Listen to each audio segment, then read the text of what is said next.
So there we have it then, the Alfa Romeo Giulietta 2-litre diesel, my current car.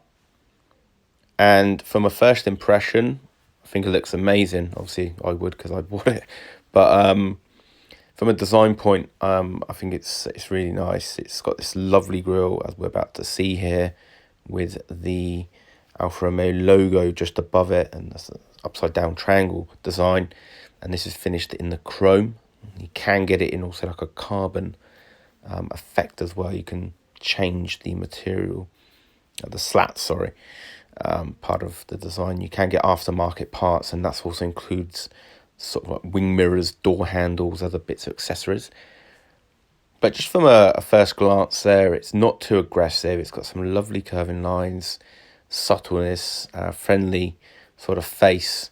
But the bottom part definitely is more sporty with the grille, the mesh, sorry, the honeycomb mesh, as we're about to see. Here it is. So that just gives them a more sporty look, in my opinion anyway. Let me know what you guys think. And then just below that, we've got the fog lights there as well. And they do help. They do definitely help. Not as much in terms of the distance, but the straight ahead of you, they give you the illumination. And then there's lovely two power design lines just on the bonnet there, coming down to that grille. Again, that's a really nice design element. And a lot of cars are using this just to give you those contrasting design lines. But I think it's also as a purpose to help with the aerodynamics, just flowing that air over the bonnet and then over the car. So as we get closer, we can see it's all connected. As designing cars, they also design for aerodynamics and purpose. And this red paintwork is looking lovely. I'll clean this up especially for the video, but it suits the car so much, the red, especially with the chrome grille, and then the satin mirror caps, and the door handle. It just really suits this colour. And this particular car is a 2-litre diesel. You can get a 1.6-litre diesel, and also 1.4 petrol, and a 1.75 quadrifolio petrol model as well. And just over now, we're looking at the headlights. And lovely design on the headlights. They swoop up into the bodywork, so they're not going across, which would give it the more sporty presence because of the width. But they do an amazing. They still look great, even the way they are. And you got the daytime running lights. You've got your dip beam and your main beam up there as well. So tell me what you think. Comment down below of the front of the Alfa. And so here we have a 3/4 view, a front 3/4 view. And I think it looks really amazing. You can definitely see the sportiness at the side of the car. I thought I'd add this in because this is one of my favourite shots in car designs. So there you go. That's the 3/4 view. So here we have the side view of the Alfa Romeo Giulietta. And this side view here definitely screams out more sportiness, especially with those windows there. Love it with the surround sound, the chrome surround sound, but very slim. Look, it's almost the back, especially. It really dips down, down the roof line there, and you just have to be careful with the A pillars not to hit your head because it is quite steep. The window line there, and the lovely design line there above the handle going to the front, and they carry that throughout the car. And we're just gonna just quickly have a look at that. And it fades in as you come towards the car, but as you can see, it's design lines coming from the front there, and just works its way to the handle. It fades out, but then it continues at the back. So it's a lovely design line, I think, from the front to the back, and it's just enough to not make it too aggressive, too over your top, and it gives you the curve still. But not too much. This is the wheels. Love this design, windmill wheel design. And it's in 17 inches. This is 17 inch. It starts at 16, 17. You get the 18-inch with the quadrifolio model, and this is in the silver, but again, you can get different colours as well. In my opinion, again, this is lovely design wheel. Alloys. And coming down the side then, at the bottom here, we have this nice side skirt as well. And this just again emphasises that sportiness that you would get with this sort of brand. And it's just again enough, but not over the top. And it just gives it that presence of, yeah, I'm a sporty car, but also want to be elegant as well. And the design line as well there.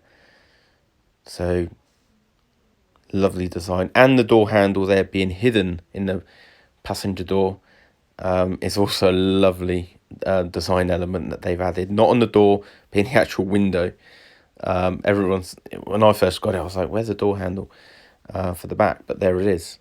Nicely integrated into the window there, the rear window. And I think it's the whole package here from the side is really, really nice.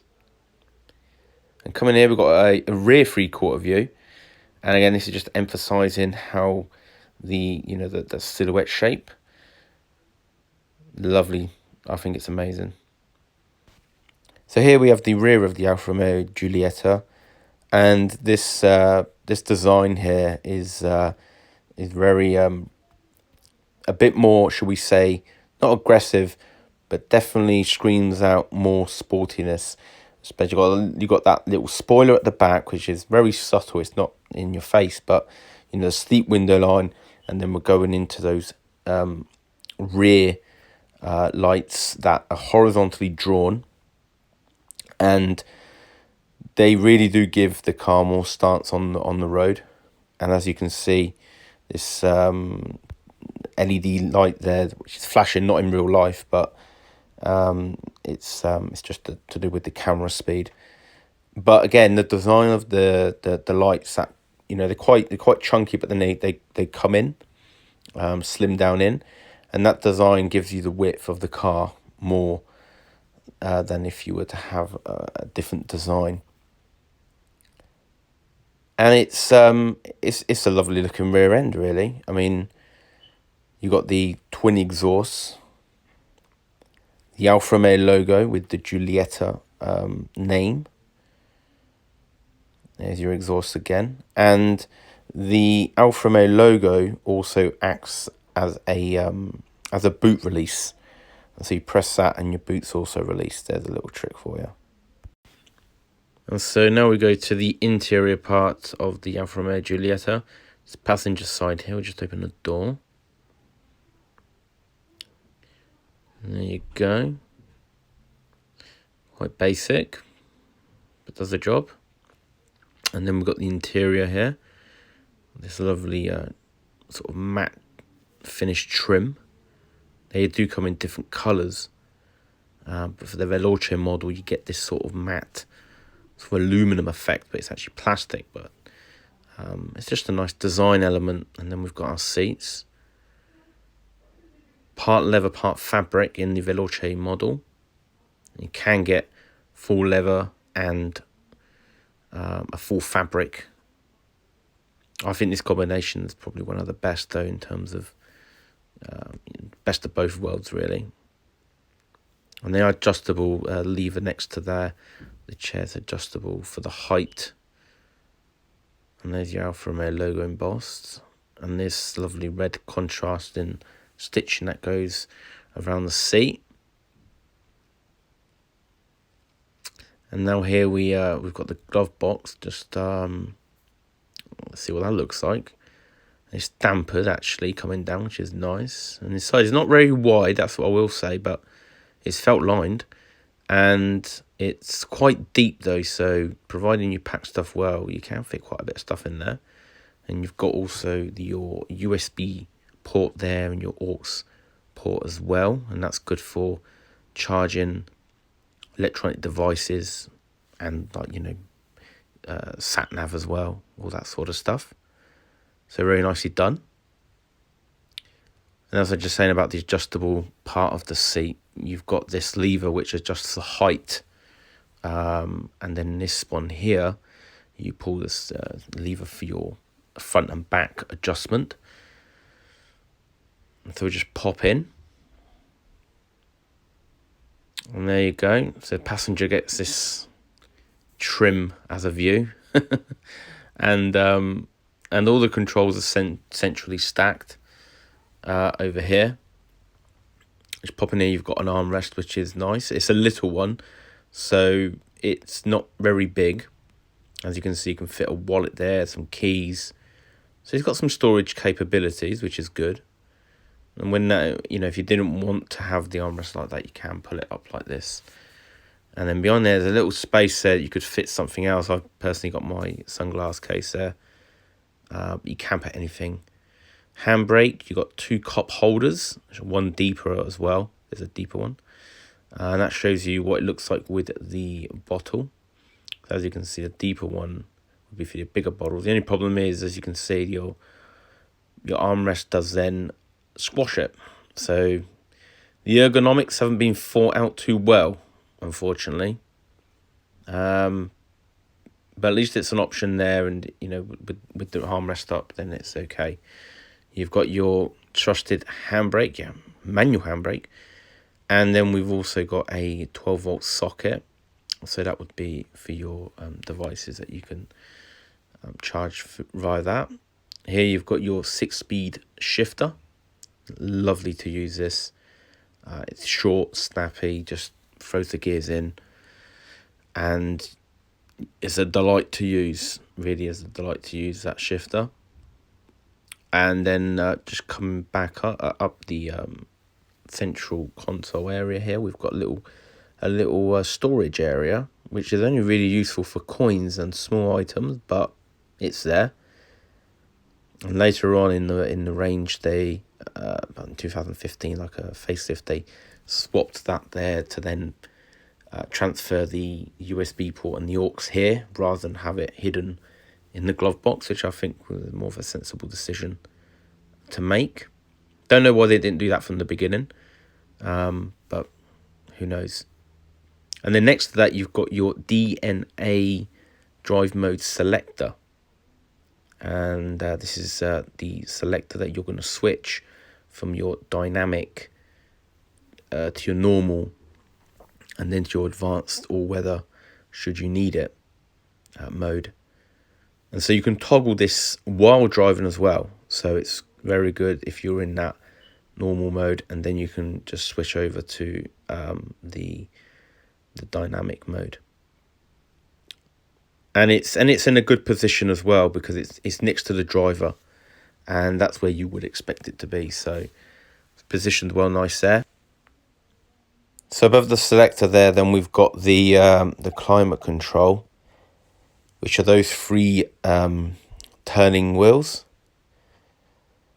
And as you turn them, you can regulate your temperature up and down. And you can select mode for left or right, passenger or driver, depending on what your desired temperature is. And then there's a couple of buttons there. They're your defrosters for your rear and your front screens. And again, there's your turning wheel. You've got your AC there button, air circulation. And then in the middle dial is your fan speed, and then your direction of where you want the air to come out of. Very easy, very simple to use, and in a great location, and just the right height for when you're driving, and works a treat. Quality, debatable, but it's fine. Then you've got your buttons here that operate your fog lights, the front fog lights. And you've got your rear one next to it. As we can see here, again in a good position. And you just literally just press on and off, the little light comes on. So there's your fog lights.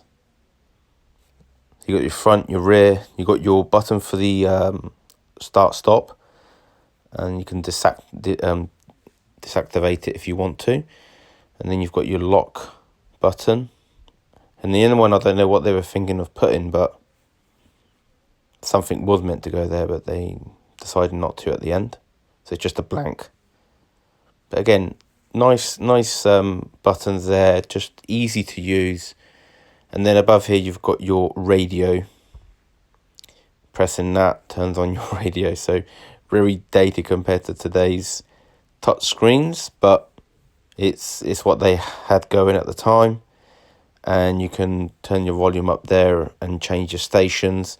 Some hotkeys there in terms of you can go into your menu, and that's just options there to change some settings, like this one here, for example, that does your bass.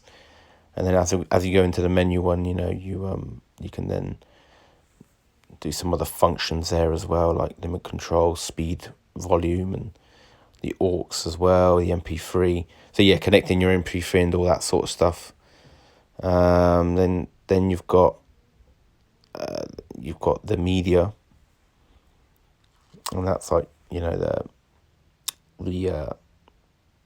your CD, your aux, FM and AM. Then that's your radio, and you can to do with the frequencies of the radio stations.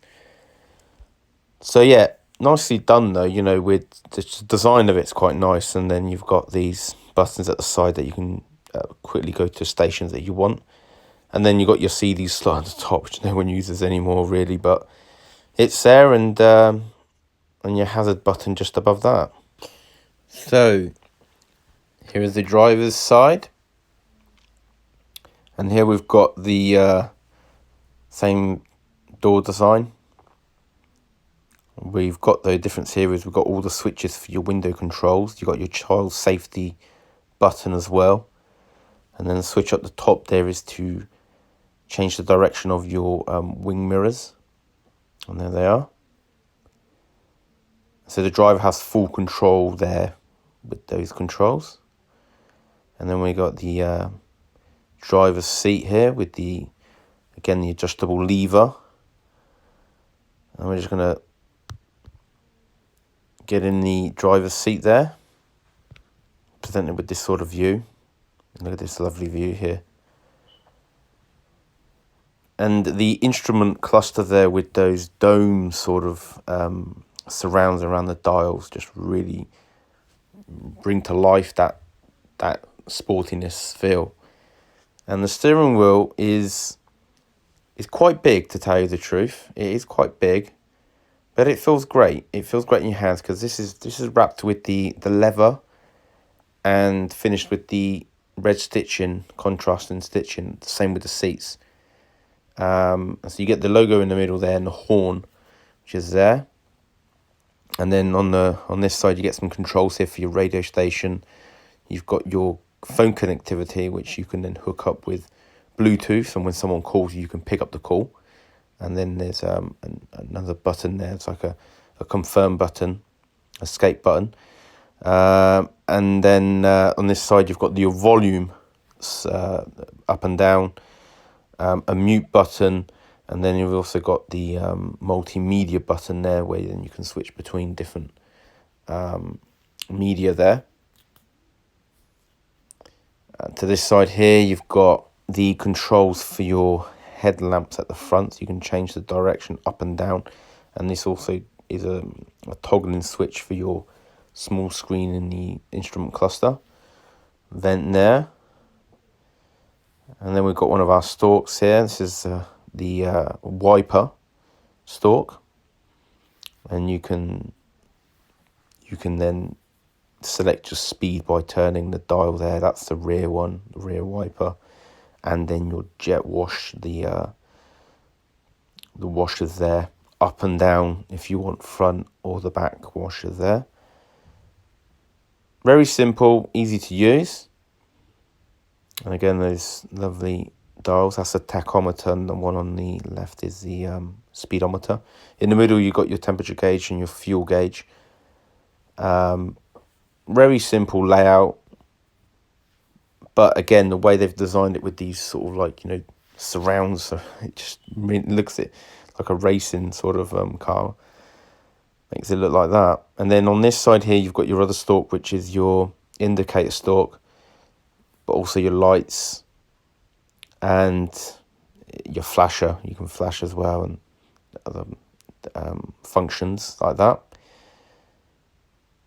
So again, very simple, easy to use. The controls are easy on the steering wheel as well, not too overcomplicated. And a lot of cars now are very, you know, we're all going digital now, and you know, all these sort of analog dials and stuff are all becoming a thing of the past. Which some people like and some don't. So, you know, but this particular model on the Alfa Romeo Giulietta, I think actually all of them have got this design. And that is the only digital screen you get, like I said, in the middle there. And it's quite simple, basic graphics. It just tells you information you need, basically, like, you know, trip. It's got your, you know, the distance, this range, that's right, yeah, your range, your distance from travel A to B, your average fuel consumption. So it's got all those sort of basic information that you normally have. It's a bit dated and a bit small, that's the only other thing. But other than that, it does what it does. And then up here we have the seatbelt fastening alarm, shall we say. So it tells you who's got the seatbelts on. Positioned well, actually, right at the top, so it's out of the way, but it's there. And then over here, I just included this part of the video. I forgot, missed it out. This is your, again, going back to the small little digital screen, in not very great fonts, but quality's not great. But this is your select. It comes up on there what mode you're in. So I thought I'd add this to it. It's got the like the all-weather one there. It comes up with a little design of the car and snow and ice. And so you know you're in that mode. And then the normal mode hasn't got anything. I don't know why, but it just hasn't. Just normal. And then the dynamic has got the DNA with the race flag on there as well. So I thought I'd add that into it as well. And so now we're going to the rear. And again, opening in the rear with this style of design with the handle in the door, in the window is quite strange, but unique.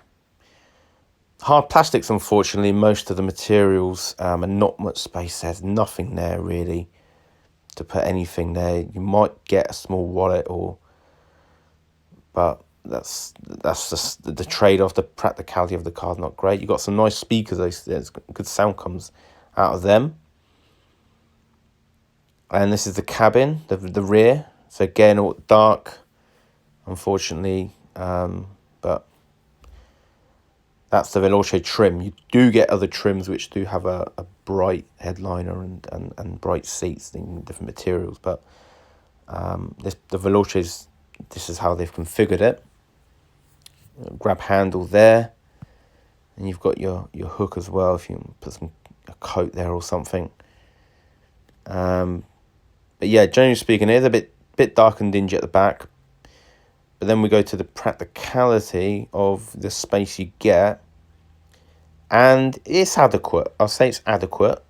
For me, that's my driving seat. I'm 5'7", and I'm 5'7" sitting at the back. So for someone about my height, or even maybe a little bit taller than me, I think you'll be okay. You can slouch there, so just, you know, again, someone taller than me can still fit. The footwells are a little bit small for your feet. That's the only problem. But other than that, you get a pouch there for your magazine or something, book, and then again that very non-existent cubby hole.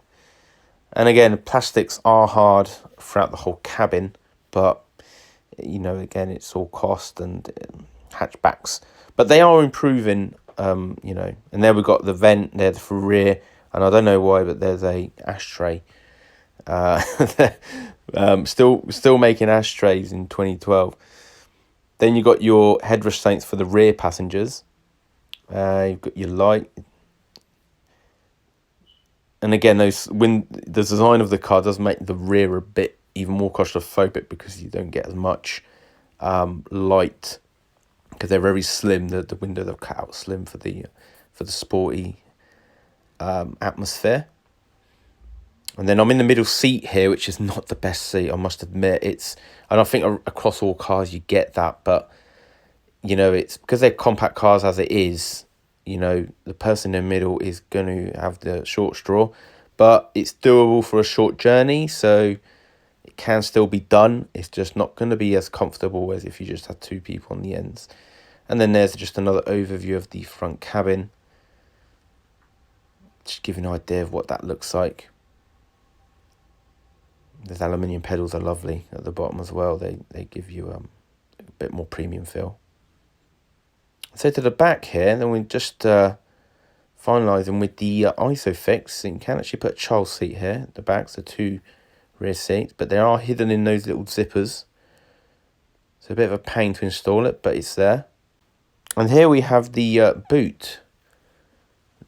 So 350 litres you get. A bit of a high lip though, that's the only drop. It just drops, so you get a bit of a high lip and from the road as well. But other than that, you can still fit here relatively a lot of stuff. I mean, you've got a nice wide opening, and that's a 15 by 15 box inches. That's 15 inch by 15. So it's giving a contrast. You can actually fit quite a bit of luggage here. If you pack it well, you can fit two large cases and smaller cases. It's just a case of configuring it to the best of the usability.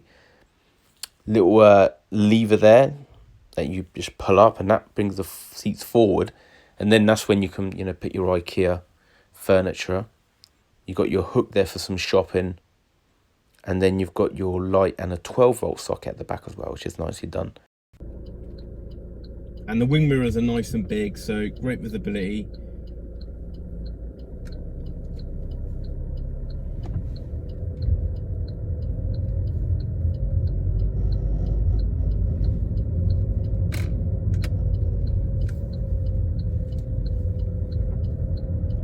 Only problem sometimes can be those A-pillars, because of the sleek design of the car. They're quite fat, these A-pillars, and that's a slight problem. Same with the B-pillar here.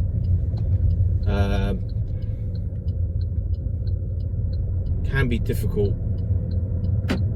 And then you've got the rear view window as well, which isn't very big. Other than that though,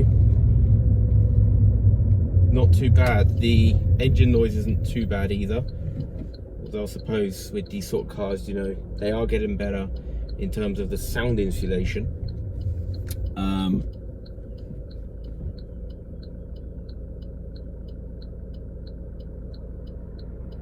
And it's not like one of those 90s diesel.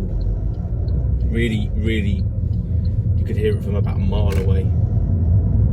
Give a bit of acceleration. You get a bit of that growl, but you know, that's a diesel engine for you, you know, unless you're going for one of those high-end saloons. That's the thing they could work on.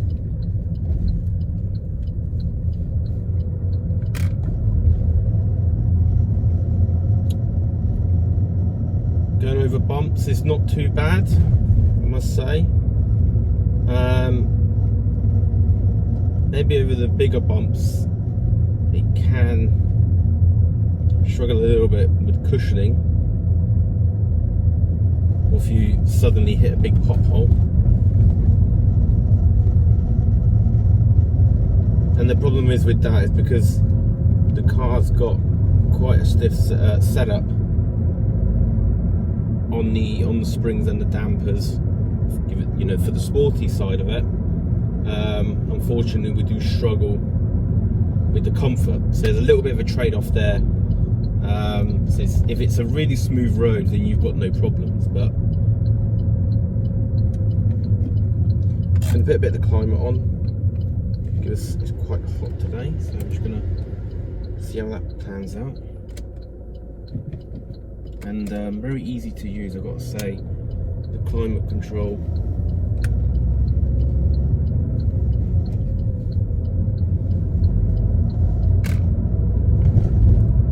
Climate control has to be easy to use,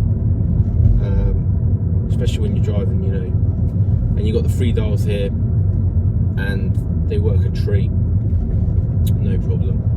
So far in this particular mode, the steering is not as sharp. It's very easy, it's quite light, but not too light, so you still get the feel. You can definitely feel it's an Alfa, and it's designed for fun, sporty driving, but it's not to the point where it's, you know, really direct, like a race car, shall we say. And you know, it's great. The only thing is you do have to sort of hammer it a little bit, the throttle, in order to get some traction. And then on the advanced efficiency mode, if we go into that one,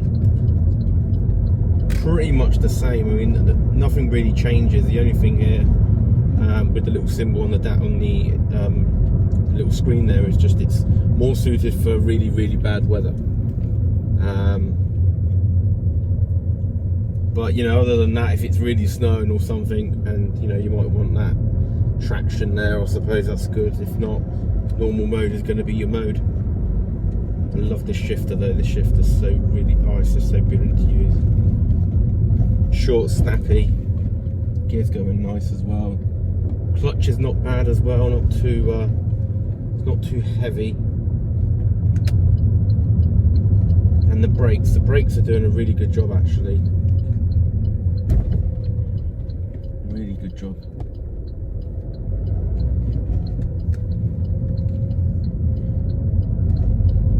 I mean, that corner in there is so very easy. When you've got it in this mode, it's so easy to drive. The only thing is, like I said, you do have to work the car a little bit more in order to get to that traction.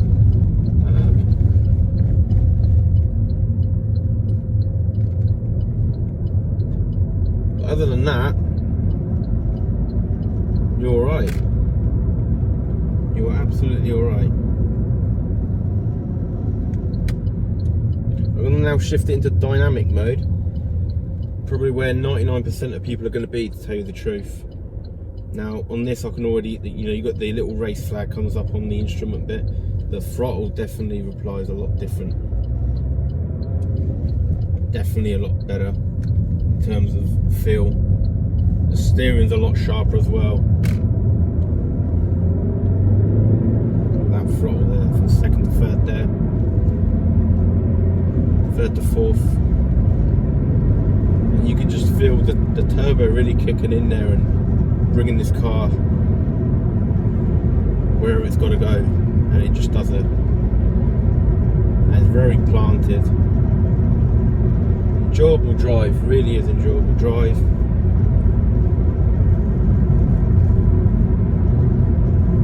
So yeah, no, great car. I mean, in this particular scenario, doing about 50. It's behaving okay. Like I said, you get that tyre noise and the wind, you do get that.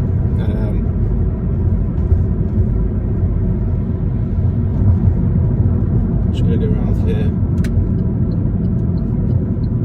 And again, that braking is not too bad as well. I'm not sure if these brakes are due to be changed, but you know, they're doing a really good job of slowing the car down. There is a switch here as well, which I forgot to mention in the interior view of the car, and it's the cruise control. This car does have cruise control, and this is the lever underneath here, just under the stalk, the indicator stalk, and you literally just turn it, and that means it's on. So everyone races on the slip road as they normally do. It's doing a great job though.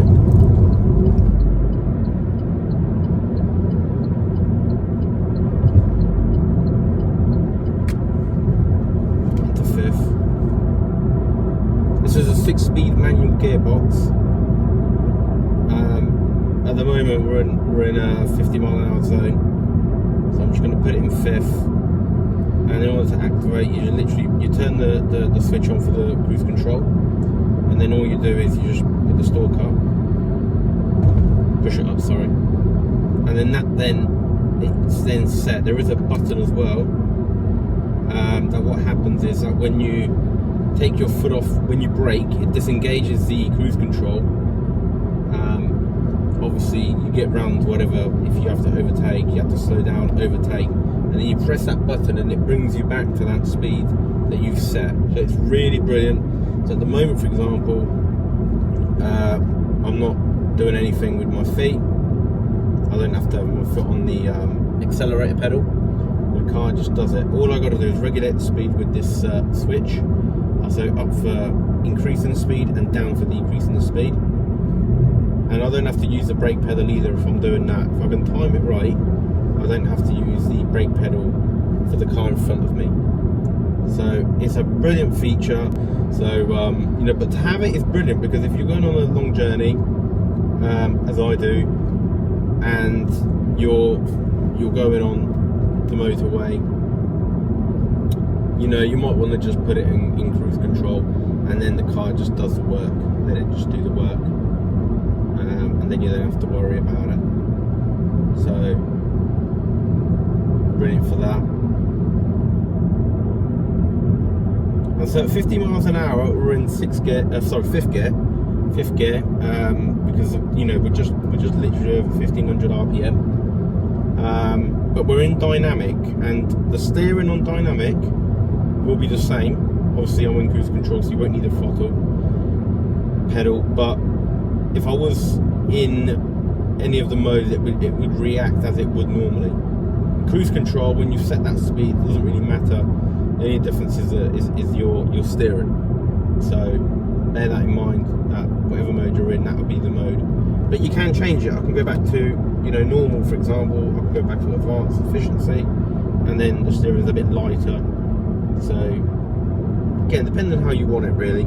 The only reason why on the motorway you would want to have dynamic on a set there is because if you have to overtake, so if you have to overtake a slow vehicle in front of you, then you've got the extra power there and the oomph from that more responsive mode, and so then, you know, you'd be able to overtake with no problem. Whereas maybe on the other modes, because of the delay in the throttle response, it can then, you know, mean that, you know, you're having to rush to get round a vehicle.